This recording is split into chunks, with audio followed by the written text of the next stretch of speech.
సంబంధించినటువంటి సత్రం, గోశాల, అలాగే క్షవరశాల, అన్నదాన సత్రం, వంటశాల ఇలాంటివన్నీ కూడా ఎటువంటి నోటీసులు లేకుండా, ఎటువంటి ముందస్తు హెచ్చరికలు లేకుండా కూల్చివేయడాన్ని హిందూ ధర్మం మీద దాడి కింద చూడాల్సినటువంటి అవసరం ఉన్నది.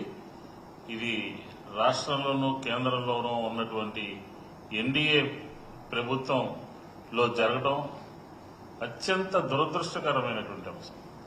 దురదృష్టమే కాదు, అసలు ఈ ఫారెస్ట్ డిపార్ట్మెంటు ఎవరి కన్సర్నల్లో పనిచేస్తుంది, ఎవరు దానికి ఆంధ్రప్రదేశ్లో మంత్రిగా ఉన్నారు అని చెప్పి మనం ఒకసారి పరిశీలిస్తే ఈ కాశీనాయన జ్యోతి క్షేత్రం కూటమి సర్కారు విధ్వంసకర చర్యలకు, ఆధ్యాత్మికవేత్తల్ని ఆశ్చర్యపరిచే విధంగా, భక్తుల యొక్క మనోభావాలు దెబ్బతినే విధంగా రాష్ట్ర ప్రభుత్వం పనిచేస్తుందని చెప్పచ్చు. ఎందుకంటే అక్కడ పవన్ కళ్యాణ్ గారి పోర్ట్ఫోలియో, ఈ పవన్ కళ్యాణ్ గారి పోర్ట్ఫోలియోలో ఉన్నటువంటి అటవీ శాఖ అధికారులు అంటే మనం ఈ రాష్ట్రంలో సనాతన ధర్మాన్ని కాపాడుతాను, ఈ రాష్ట్రంలో హిందూ ధర్మాన్ని కాపాడుతాను అని వేషం మార్చుకుని ఉన్నటువంటి పవన్ కళ్యాణ్ గారి పోర్ట్ఫోలియోలో జరిగినటువంటి ఘోరమైనటువంటి తప్పిదం, ఈ క్షేత్రం మీద దాడి కూటమి సర్కార్లో ఉన్నటువంటి పెద్దలందరికీ కూడా తెలిసే జరిగింది అని చెప్పచ్చు. ఎందుకంటే అక్కడ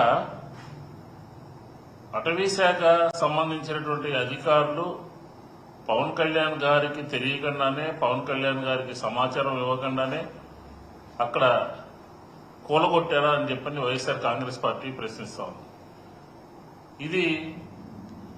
దీని ఇలా జరుగుతుందని తెలిసిన తర్వాత, ఇలా కూలగొట్టారు, కూలగొట్టబోతున్నారు, ఇంకా కూలగొడుతున్నారు అని చెప్పి తెలిసిన తర్వాత వైఎస్ఆర్ కాంగ్రెస్ పార్టీ తక్షణమే స్పందించి ఆ ప్రాంతంలో ఉన్నటువంటి ఎమ్మెల్యే కానీ, ఎమ్మెల్సీలు కానీ, ఆ ప్రాంతానికి సంబంధించినటువంటి వైఎస్ఆర్ కాంగ్రెస్ పార్టీ నాయకులు కానీ, పార్లమెంట్ సభ్యులు కానీ అందరూ కూడా పోయి ఇమ్మీడియట్ గా సందర్శించి ఇది చాలా ఘోరమైనటువంటి తప్పిదం జరుగుతుంది.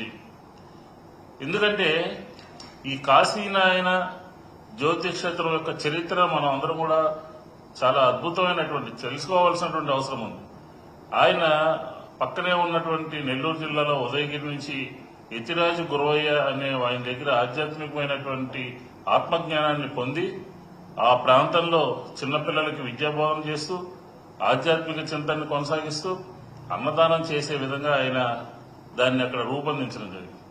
ఎందుకంటే ఆ నల్లమల కొండల్లో జ్యోతి క్షేత్రం జ్యోతి నరసింహస్వామి ఆలయానికి ఆయన కాశీనాయన చేరుకుని ఆ ప్రాంతంలో అక్కడ గరుడాద్రి కొండ ఇలా రకరకాలైనటువంటి అటవీ ప్రాంతంలో ఒక ఆధ్యాత్మికమైనటువంటి సామ్రాజ్యాన్ని నెలకొల్పి అక్కడ అనేక రకాలైనటువంటి సేవా కార్యక్రమాలని చేసినటువంటి వ్యక్తి.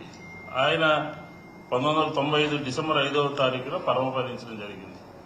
అంటే 100 సంవత్సరాల పాటు ఆయన ఆధ్యాత్మిక చింతన కోసం, భక్తిభావం కోసం, సేవా తత్పరత కోసం ఆ ప్రాంతంలో ప్రతీకగా నిలిచినటువంటి